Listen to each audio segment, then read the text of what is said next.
kimliği ne? Varlığını güvence altına almak istiyor. Bunu unutmayın. Biz örgütlü bir halkız.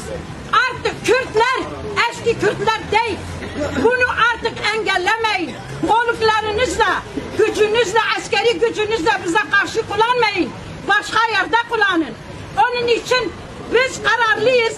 Ahmet'e gideceğiz. Teşekkür ederim.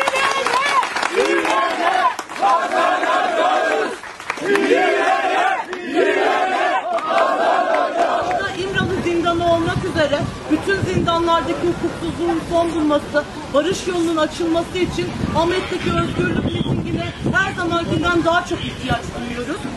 Bu halde özgürlüğü, barışı, birlikte yaşama umudunu yeniden haykıracağımızı buradan bir kez daha belirtmek istiyorum.